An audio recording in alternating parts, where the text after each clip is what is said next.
Dengan ucapan Bismillahirrahmanirrahim, saya mengundurkan diri dari Ketua DPRD Kabupaten Lumajang.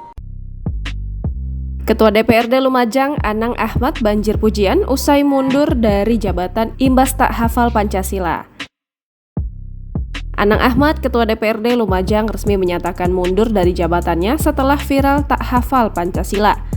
Keputusan ini dilakukan Anang Ahmad tanpa adanya intervensi dan demi menjaga marwah DPRD Kabupaten Lumajang. Atas mundurnya dari jabatan Ketua DPRD Lumajang, Anang Ahmad kini menuai pujian dari publik. Banyak dari warganet yang mengapresiasi tindakannya karena dinilai berjiwa besar mengorbankan jabatan atas kesalahannya.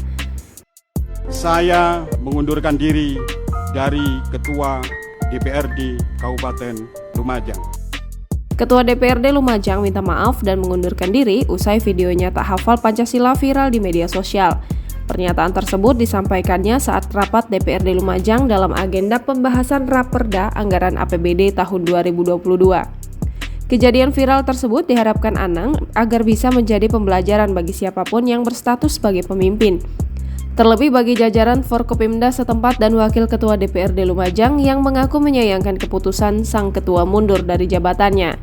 Meski begitu, pengunduran dirinya tersebut masih belum tertulis. Sebelum menyatakan mundur dari jabatannya, Instagram DPRD Lumajang diserbu warganet usai video Anang Ahmad, Ketua DPRD Lumajang tak hafal Pancasila beredar di media sosial. Warganet ramai memberikan sindiran pedas kepada Anang Ahmad, Ketua DPRD Lumajang tersebut. Banyak yang menyayangkan tindakan fatal yang dilakukan seorang Ketua DPRD Lumajang yang tidak hafal butir keempat Pancasila. Menilik akun Instagram Fakta Indo pada Senin 12 September 2022 yang membagikan video permohonan maaf Ketua DPRD Lumajang. Sejumlah warganet ramai membanjiri kolom komentar pujian kepada Anang Ahmad, Ketua DPRD Lumajang yang kini mengakui kesalahannya serta mundur dari jabatannya.